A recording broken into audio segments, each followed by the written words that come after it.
მოგესალმებით. მე ვიდა ორი წუთი შევეხო თვითონ როგორ შეიქმნა ეს სამსახური. ეს სამსახური შეიქმნა მანივალის რეკომენდაციით. ეს არის ევროპის საბჭოს ყველაზე ავტორიტეტული სტრუქტურა, რომელიც აკონტროლებს იმას, რომ არ ხდებოდეს ფულის გატეთრება და არ ხდებოდეს ტერორისტული საქმიანობის დაფინანსება. და შეიქმნა სწორედ ამ რეკომენდაციით და ამ რეკომენდაციით გათვალისწინებული იყო, რომ ეს სამსახური უნდა ყოფილიყო ეროვნულ ბანკთან და არცაც სხვაგან. ერთი მეტიც მანივალის 2012 წლის ანგარიშის მიხედვით და მე წავიკითხავ, ეს არის ეროვნული ბანკის დასკვნიდან ამოღებული ფინანსური მონიტორინგის სამსახურის სარგებლოს ინსტიტუციონალური დამოუკიდებლობის სათანადო ხარისხით და ამ კრიტერიუმით საქართველოს სრულად აკმაყოფილებს ფულის გათეთრების წინააღმდეგ ფინანსურ ქმედებათა სპეციალური ჯგუფის ეგრეთ წოდებული FATF-ის 29 რეკომენდაციის მოთხოვნებს. რაც ნიშნავს იმას, რომ ამ სამსახურის მუშაობა არის შეფასებული ძალიან პოზიტიურად და მიუხედავად ამისა, დღეს არის ცდილობა, რომ ეს სამსახური გამოეყოს ეროვნულ ბანკს. როდესაც ვსაუბრობთ ამ სამსახურის დამოუკიდებლობაზე, ხო რა გვესმოდეს რაზე არის საუბარი. ამ სამსახურის დამოუკიდებლობა არ არის, ხო რა დამოუკიდებლობა გზურა ჯაფარიძისგან ან კუკურისგან ან ვიღაცისგან, ხო? პირველ რიგში, როდესაც დამოუკიდებლობაზე არის საუბარი არის დამოუკიდებლობაზე აღმასრულებელი ხელისუფლებისგან. ანუ ეხლა არის ცდილობა, რომ ეს სამსახური დაექვემდებაროს სწორედ აღმასრულებელი ხელისუფლებას. ჯერ იყო ცდილობა, რომ ეს ყოფილიყო ფინანსთა სამინისტროს სტრუქტურის ქვეშ, ეხლა არის ცდილობა, რომ არა, ფინანსთა სამინისტროს ქვეშ არ იქნება და იქნება მთავრობის ქვეშ. მთავრობაც არის აღმასრულებელი ხელისუფლება, ამიტომ პრინციპი, რომ ეს სამსახური უნდა იყოს დამოუკიდებელი აღმასრულებელი ხელისუფლებისგან ირღვევა. მეორე, მთავარი პრინციპი, რომელიც ირღვევა, არის ის, რომ ფინანსური დამოუკიდებლობა აღარ იქნება გარანტირებული. ამჟამად ეს სამსახური არის ფინანსურად სრულიად დამოუკიდებელი. თუ ის გადავა აღმასრულებელი ხელისუფლების დაქვემდებარებაში, მათ შორის თუ იქნება მთავრობის დაქვემდებარებაში, ის გადავა საბიუჯეტო დაფინანსებაზე. და ამით ირღვევა მეორე მთავარი პრინციპი, რომ აღარ იქნება ფინანსური ავტონომია უზრუნველყოფილი. ბატონი დავითი პრინციპში ეს პარლამენტი შეიქმნა მაშინ, როდესაც არის დაკავებული ეროვნული ბანკის გამოშიგვნით, ანუ სხვადასხვა ფუნქციების ჩამორთმევით.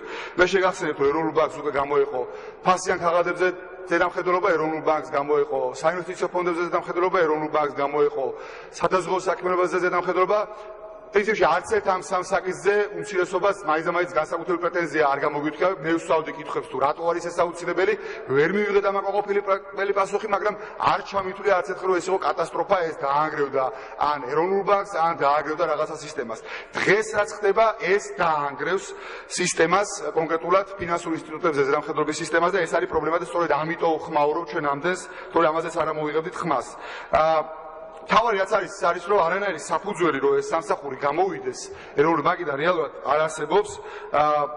გუში რაც მოვისმეთ არგუმენტი ბატონი დავითისგან არის ის, რომ ეროვნული ბანკის ფუნქციების ჩამონათვალში ამ კანონშიო ბოლოს ეწერა ეს ვარ ბოლოს არისო მიწერილიო და ამიტომ საჭირო არ არის და მოდი წავშალოთო.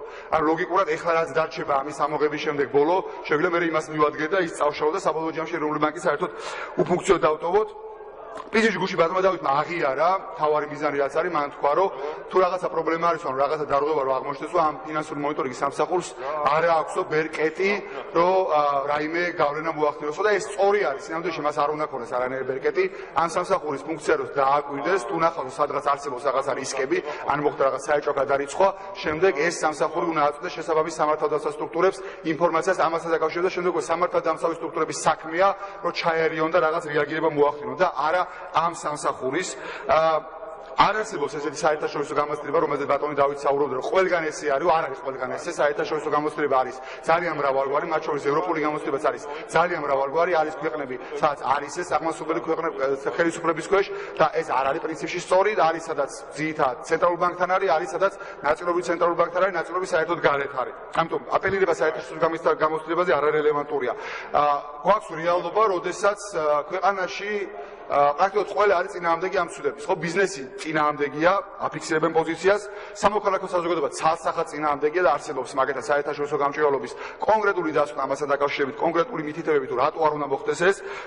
წინააღმდეგია საერთაშორისო სავალუტო ფონდი, თვითონ ეროვნული ბანკი არის წინააღმდეგი, ანუ ყველა დაინტერესებული ხარ თუ კი ვინმე შეიძლება არსებობდეს, ყველა იზახის რომ ეს ცუდება არის არასწორი, ერთადერთი ვინც ამოსვეს არის სწორი ცუდება არის ბატონი დავითი, რომელიც როგორც ჩანს, ანუ მიუხედავად იმისა, რომ საერთოდ პრობლემა არ არსებობს როგორ თვითონ თქვა ამ სფეროში და ყველაფერი კარგად ხდება, მიუხედავად ამისა, მაინც აი ზის და საღამოობით ფიქრობს, რომ არა ეს მაინც გასასწორებელია და სხვადასხვა ინსტიტუტებზე ფიქრობს ევროპაში როგორ არის დაალაგებული, რომ აი ყველაფერი ისე დაალაგოს, როგორც ევროპაშია. რაც უბრალოდ არადამაჯერებელია და მიუთითებს იმაზე, რომ რეალურად ამ ცვლილებების უკან დგას რაღაც სხვა მიზნები.